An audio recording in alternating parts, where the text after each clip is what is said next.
आप सभी लोगों को एक बार फिर से रहस्यम स्टडी पॉइंट चैनल पर स्वागत है। उम्मीद करता हूँ आपको हमारे द्वारा दी जाने वाली यह सभी वीडियो ज़रूर पसंद आती होंगी और भी ऐसी ही वीडियो को पाने के लिए हमारे चैनल को सब्सक्राइब करके बेल आइकन प्रेस कर लें, जिससे आने वाले वीडियो की नोटिफिकेशन आपको सबसे पहले मिल जाया करे। चलिए ज़्यादा देरी न करते हुए अपने टॉपिक्स की तरफ बढ़ते हैं और आज का हमारा टॉपिक होने वाला है इतिहास से संबंधित।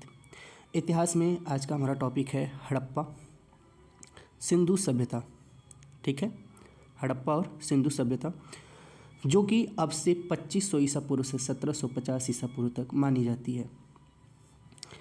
इससे रिलेटेड एक लाइन में जो क्वेश्चंस पूछे जाते हैं आपके क्वेश्चन पेपर में, उनके बारे में आज हम डिस्कस करेंगे। तो चलिए पहले क्वेश्चन की तरफ बढ़ते हैं। जैसा कि पहला क्वेश्चन आप देख सकते हैं स्क्रीन पे लिखा गया है, हड़प्पा सभ्यता का सर्वाधिक मान्यता प्राप्त काल क्या है?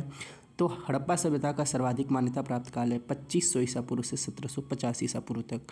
ये हड़प्पा सभ्यता का सर्वाधिक सबसे ज़्यादा माने जाने वाला काल है। अगला क्वेश्चन है, सिंधु घाटी की सभ्यता के समकालीन नहीं थी, तो जो ग्रीक की सभ्यता थी, ठीक है, वैसे मिस्र की सभ्यता और मेसोपोटामिया की सभ्यता ये इसी के इर्द गिर्द मानी जाती हैं। सिंधु घाटी की जो सभ्यता है, ठीक है, मिस्र की सभ्यता और मेसोपोटामिया की सभ्यता, लेकिन जो ग्रीक की मेसोपोटामिया, ठीक है, लेकिन जो ग्रीक की सभ्यता है वो इसके समकालीन नहीं मानी जाती है। अगले क्वेश्चन की तरफ बढ़ते हैं। अगला क्वेश्चन है हमारा, सिंधु घाटी की सभ्यता का विस्तार कहाँ तक था? तो सिंधु घाटी आज का जो पाकिस्तान है, ठीक है, उस पाकिस्तान में एक पंजाब प्रांत है, पंजाब एक राज्य है। पाकिस्तान में भी, अपने भारत में भी एक पंजाब है। वैसे एक और भी मान्यता है, जैसे भारत में एक बलिया उत्तर प्रदेश का एक ज़िला है। बलिया में एक गांव है, उस गांव का नाम क्या है? उस गांव का नाम है पाकिस्तान। ठीक है, ये जनरली एक अमेजिंग फैक्ट है, पाकिस्तान है। और वैसे ही पाकिस्तान में भी एक गांव है, उस गांव का नाम बलिया है। ठीक है ना, उस ज़िले का नाम बलिया है, यानी कि उत्तर प्रदेश के बलिया ज़िले में एक पाकिस्तान नाम का गांव है और पाकिस्तान में भी एक बलिया नाम का गांव है या फिर ज़िला है। अब इसके बारे में मैं खुद कंफ्यूज हूँ थोड़ा सा, लेकिन ऐसे है। तो सिंधु घाटी की सभ्यता कहाँ तक विस्तृत थी? तो सिंधु घाटी की सभ्यता पंजाब, राजस्थान, गुजरात, उत्तर प्रदेश, हरियाणा, सिंध और बलूचिस्तान। ये उत्तर प्रदेश जो है वो पश्चिमी उत्तर प्रदेश की तरफ इशारा करता है। ठीक है, जो इसका टोटल एरिया था सिंधु घाटी सभ्यता का, जो हड़प्पा सभ्यता है, सिंधु घाटी सभ्यता है ना, इसी का एक और नाम है हड़प्पा सभ्यता। ये भी क्वेश्चंस में आ जाते हैं कभी कभी कि सिंधु घाटी सभ्यता को और किस नाम से जाना जाता है? तो हड़प्पा सभ्यता से। ठीक है, 1921 में इसका जॉन मार्शल जो थे उनके देख रेख में दयाराम साहनी ने ये खुदाई करवाई थी। ठीक है ना, भारत के पंजाब प्रांत में। इसका जो टोटल एरिया था वो 12,16,000 वर्ग किलोमीटर था। ठीक है ना, ये हड़प्पा सभ्यता का। सिंधु घाटी की सभ्यता के में घोड़े के अवशेष कहाँ मिलते हैं? तो घोड़े के अवशेष मिलते हैं सुरकोटदा में। मतलब सिंधु घाटी सभ्यता के लोग घोड़े को भी पालना सीख गए थे। इसके अवशेष मिलते हैं सुरकोटदा में। सिंधु घाटी स्थल कालीबंगन किस प्रदेश में है? तो राजस्थान में। किस पदार्थ का उपयोग हड़प्पा काल की मुद्राओं के रूप में किया जाता था? तो सेल खड़ी, जो खड़िया चूना होता है ना, खड़िया। ठीक है, तो मुद्रा बनाने में, जो आज के सिक्के वगैरह बनते हैं, उस सिक्के वगैरह बनाने में सेल खड़ी का उपयोग किया जाता था। ठीक है ना, अगले क्वेश्चन की तरफ बढ़ते हैं। हड़प्पा सभ्यता किस युग की थी? तो हड़प्पा सभ्यता जो थी वो कांस्य युगीन थी। कांस्य मतलब कांसा। ठीक है, कांसा एक पदार्थ होता है, एक धातु होती है, तो कांस्य युगीन सभ्यता थी।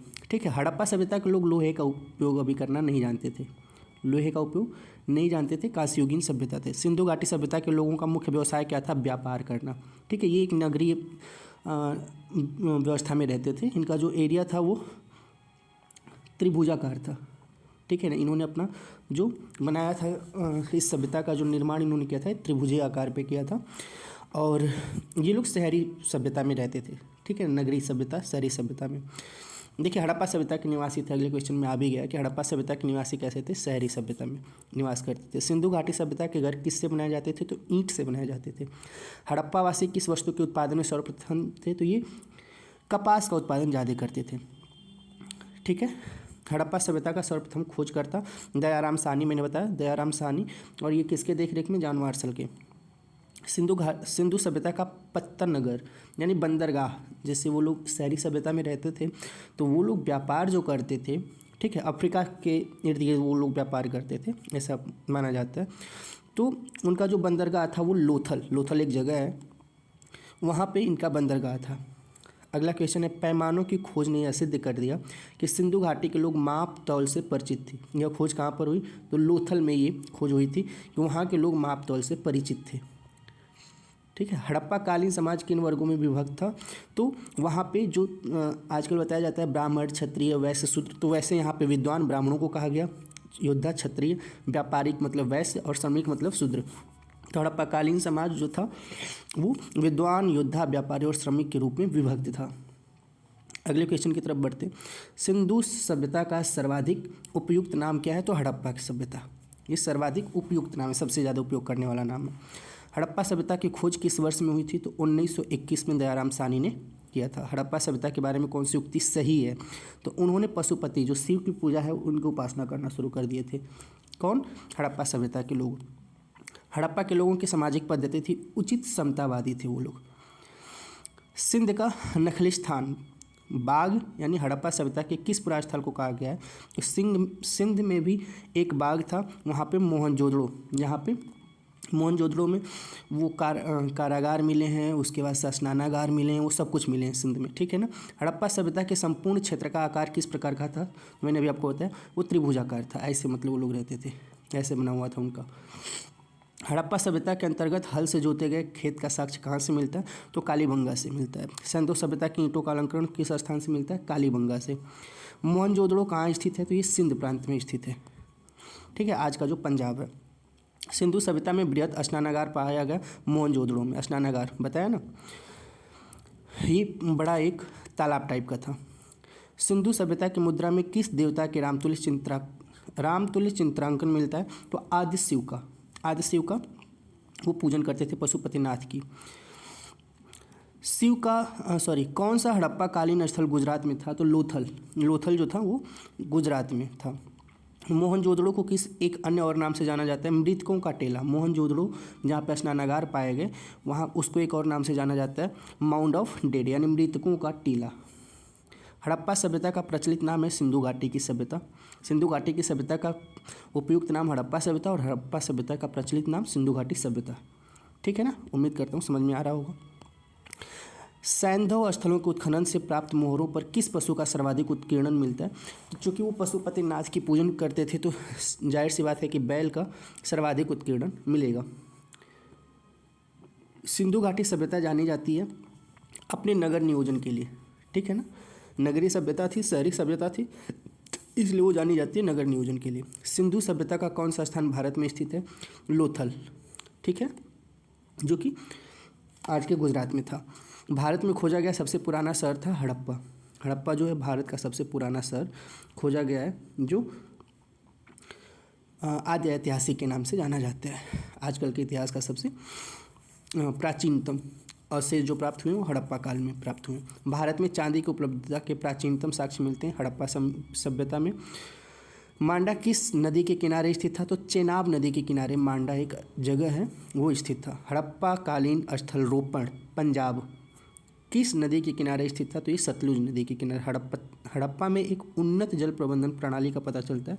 वो उन्नत जल प्रणाली कौन सी थी? धौलावीरा।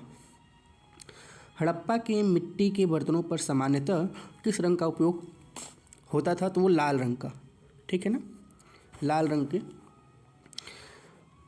उपयोग ज़्यादा करते थे वहाँ के बर्तनों को, मतलब वो कलर देने के लिए।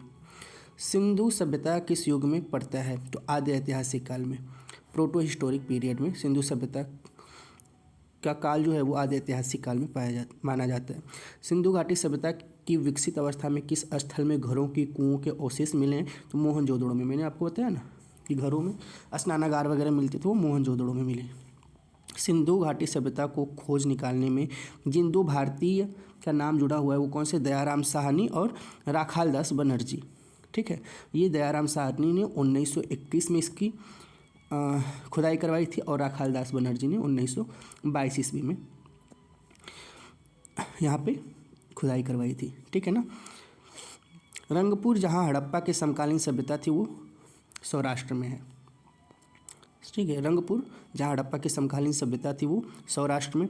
हड़प्पा एवं मोहनजोदड़ो के पुरातात्विक खुदाई के प्रभारी थे सर जॉन मार्शल, बताया ना, जॉन मार्शल के देख रेख में ये प्रभारी थे वहाँ के। ठीक है ना, 1921 में उस वक्त भी भारत पे अंग्रेज़ों का शासन था। किस पशु की आकृति जो मोहर पर मिलती है जिससे ज्ञात होता है कि सिंधु घाटी और मेसोपोटामिया की सभ्यताओं के मध्य व्यापारिक संबंध थे। तो मेसोपोटामिया भी बताया ना, मिस्र और मेसोपोटामिया की जो सभ्यता है वो अपने भारत के हड़प्पा सभ्यता से मिलती जुलती है। तो मेसोपोटामिया के लोगों के बीच और सिंधु घाटी के लोगों के बीच व्यापारिक संबंध को दर्शाता है। तो किस पशु की आकृति पर ये मोहर मिली, तो वो किस पशु की आकृति जो मोहर पर मिली वो बैल की। ये अभी आपने पिछले क्वेश्चंस में समझ लिया होगा इसको। सिंधु घाटी के लोग विश्वास करते थे मातृशक्ति में। मातृशक्ति बहुत ज़्यादा बड़ी शक्ति है, इस पर वो लोग विश्वास करते थे। सिंधु स्थल समुद्र तट पर स्थित नहीं था। कोटदीजी सिंधु स्थल समुद्र तट पर स्थित नहीं था। कौन मोहनजोदड़ो की सबसे बड़ी इमारत मानी जाती है, तो विशाल अन्नागार, जो अन्नागार है जहाँ पे अन्न का भंडारण रखा गया था, वो सबसे बड़ी इमारत है। एक इमारत है, एक घर है जिसमें सबसे ज़्यादा अन्न वो रखा करते थे, और मोहनजोदड़ो की सबसे बड़ी इमारत थी। ठीक है, हड़प्पा कालीन लोगों ने नगरों में घरों के विन्यास के लिए कौन सी पद्धति अपनाई थी, तो ग्रिड पद्धति। कौन सी पद्धति, त्रिभुजाकार। ठीक है, ग्रिड पद्धति में अपने नगरों में घरों का विन्यास करते थे। हड़प्पावासी किस धातु से परिचित नहीं थे, तो वो लोहा से परिचित नहीं थे। किस हड़प्पा कालीन स्थल से युगल समाधान का साक्ष्य मिलता है, लोथल से। कपास का उत्पादन सर्वप्रथम सिंधु क्षेत्र में हुआ, जिसे ग्रीक या यूनान के लोग किस नाम से पुकारा जाते, सिंडन नाम से ग्रीक या फिर यूनान के लोग इसको पुकारे। सबसे पहले कपास का उत्पादन सर्वप्रथम सिंधु क्षेत्र में हुआ, जिसे ग्रीक या यूनान के लोग सिंडन नाम से पुकारे। हड़प्पा के काल का तांबे का रथ किस स्थान से प्राप्त हुआ, दैमाबाद से तांबे का रथ प्राप्त हुआ है। हड़प्पा सभ्यता मतलब हड़प्पा कालीन रथ प्राप्त हुआ है तांबा का, वो कहाँ से प्राप्त हुआ है, दैमाबाद से। हड़प्पावासी लाजवर्द यानी भवन निर्माण का सामग्री का आयात कहाँ से करते थे, जो घर बनाने के लिए सामग्री यूज की जाती है उसका वो आयात कहाँ से करते थे, वो करते थे हिंदू कुश क्षेत्र के बदख्शा से। हिंदू कुश क्षेत्र के बदख्शा से वो भवन निर्माण की सामग्री का आयात करते थे, मतलब इंपोर्ट करते थे। किस हड़प्पा कालीन स्थल को नृत्य मुद्रा वाली स्त्री की कांस्य से मूर्ति प्राप्त हुई है, तो मोहनजोदड़ो से। किस हड़प्पा कालीन स्थल से, तो मोहनजोदड़ो से नृत्य मुद्रा वाली स्त्री की कांस्य की मूर्ति प्राप्त हुई है। ठीक है, किस हड़प्पा कालीन स्थल से पुजारी की प्रस्तर मतलब पत्थर की मूर्ति प्राप्त हुई है, तो हड़प्पा से। हड़प्पा कालीन स्थल से पुजारी की पत्थर की मूर्ति प्राप्त हुई है, वो हड़प्पा से। हड़प्पा एक जगह का नाम है। किस सिंधु कालीन स्थल से एक ईंट पर बिल्ली का पीछा करते हुए कुत्ते के पंजों के निशान मिले, वो चन्नोदड़ों से मिले। किस हड़प्पा कालीन स्थल से प्राप्त जार पर चोंच में मछली दबाए चिड़िया एवं पेड़ के नीचे खड़ी लोमड़ी का चित्रांकन मिलता है, जो पंचतंत्र के लोमड़ी की कहानी के सदृश है। पंचतंत्र एक कहानी है, ठीक है, इसको लिखा किसने है, देखिए भूल रहा हूँ इसको। ठीक है, पंचतंत्र एक हिंदी की कहानी है, उसमें लोमड़ी की जो कहानी है उसी के सदृश ये हड़प्पा कालीन स्थल से जार पर चोंच में मछली दबाए चिड़िया एवं पेड़ के नीचे खड़ी लोमड़ी का चित्रांकन मिलता है। ये जो स्थल था वो लोथल से ऐसा प्राप्त हुआ है। स्वातंत्र्योत्तर भारत में सबसे अधिक संख्या में हड़प्पा युगीन स्थलों की खोज किस प्रांत में हुई है, गुजरात में। चावल जो है, चावल फसल वो हड़प्पा कालीन लोगों द्वारा उत्पादित नहीं की जाती थी। ठीक है, हड़प्पा कालीन स्थलों में अभी तक किस धातु की प्राप्ति नहीं हुई है, तो लोहा की। किस पशु के अवशेष सिंधु घाटी सभ्यता में प्राप्त नहीं हुए, तो बैल के तो मिले हैं लेकिन शेर के नहीं है। चन्नोदड़ों के उत्खनन का निर्देशन किया J.H. मैके ने। हड़प्पा सभ्यता की खोज किस वर्ष में हुई, 1921 में। हड़प्पा सभ्यता के बारे में कौन सी उक्ति सही है, तो उन्होंने पशुपति का सम्मान करना आरंभ किया था। हड़प्पा के लोगों की सामाजिक पद्धति थी उचित समतावादी। सिंध का बाघ मोहनजोदड़ो मतलब हड़प्पा सभ्यता के मोहनजोदड़ो पुरास्थल को कहा गया है सिंध का बाघ। सिंध का नखलिस्तान का मतलब होता है बाघ। ठीक है।